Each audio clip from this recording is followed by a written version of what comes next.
Maître, fin 2025, j'en parlais juste avant avec cette mère de famille, l'Australie qui est devenue le premier État à interdire les réseaux sociaux aux moins de 16 ans. On a vu des résultats contrastés. La France devrait s'en inspirer aussi pour créer une meilleure loi. En tout cas, c'est la question qui se pose maintenant après cette décision du Conseil constitutionnel, c'est qu'est-ce que peut encore faire le législateur.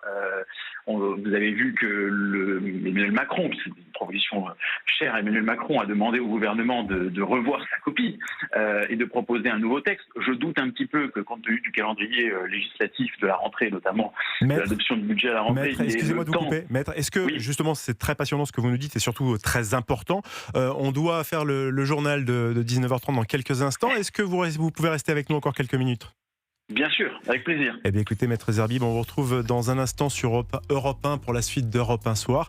Et puis donc on parlera du Conseil constitutionnel qui a censuré aujourd'hui l'article 1er de la loi qui devait interdire les réseaux sociaux aux moins de 15 ans à partir du 1er septembre. A tout de suite sur Europe 1.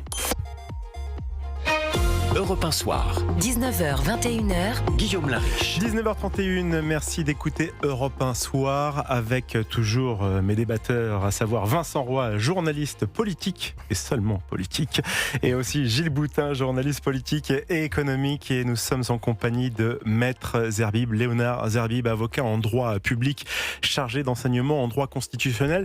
Maître, on parlait avec vous bien évidemment de cette loi qui était prévue pour le 1er septembre et qui était la hantise justement de nos jeunes de moins de 15 ans, l'interdiction des réseaux sociaux, de TikTok, Snapchat et autres Instagram. Mais voilà, le Conseil constitutionnel vient de rebattre les cartes.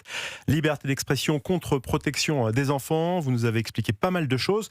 Et juste avant la pause des informations, on essayait de voir la suite. Quel va être l'avenir de cette loi, retoquée pour l'instant, mais pas mise aux oubliettes, n'est-ce pas ? Voilà, moi je pense que la suite, ce n'est pas forcément d'enterrer purement et simplement ce texte. Bon, est-ce que ce sera à ce gouvernement de déposer un nouveau texte et est-ce qu'un nouveau texte peut raisonnablement être adopté avant la fin du quinquennat Emmanuel Macron ? Je doute compte tenu du calendrier. Là, pour vous donner un ordre d'idée, ce texte, il a fallu à peu près 8 mois pour qu'il soit adopté et on était en procédure accélérée. Et il reste 8 mois avant les présidentielles, donc voilà. Il reste 8 mois, mais il y a quand même d'autres sujets qui sont peut-être plus prioritaires. Mais en revanche, je pense que ce que dit le Conseil constitutionnel, ce n'est pas qu'on ne peut pas du tout proposer des mesures restrictives de l'accès des mineurs aux réseaux sociaux. Simplement, il faut réétudier la copie, prévoir un texte qui prévoit plus d'exceptions, qui distingue davantage les différentes situations, de manière à éviter une nouvelle censure. Donc, il est possible de revoir la copie avec peut-être un dossier juridiquement un peu plus solide. Vincent Roy est avec nous et Vincent Roy, une question à vous poser, maître. Oui, bonsoir. Mais est-ce que c'est pas complètement irréaliste tout ça ? Est-ce que techniquement, d'abord, est-ce que c'est envisageable ? Est-ce que techniquement, ça tient le coup ? Parce que je vois mal, finalement, comment on peut interdire les réseaux sociaux aux moins de 15 ans.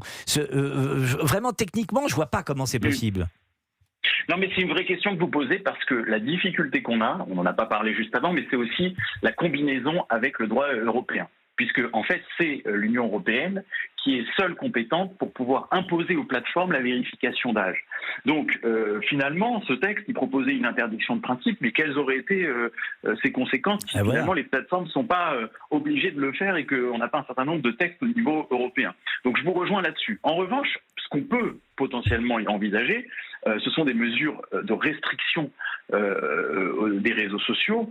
Bon, maintenant, ce que dit aussi le Conseil constitutionnel, et ce qui me paraît être le bon sens, c'est que dans tous les cas, c'est l'autorité parentale qui est en charge de l'éducation des enfants. Et c'est pour ça que je vous dis ce soir, certes, le Conseil constitutionnel dit on ne peut pas interdire purement et simplement l'accès aux réseaux sociaux pour tous les mineurs de moins de 15 ans, mais si dès ce soir, les parents disent à leurs enfants vous n'avez pas le droit d'accéder aux réseaux sociaux et je vous confisque les réseaux sociaux si vous y allez, eh bien rien ne l'interdit.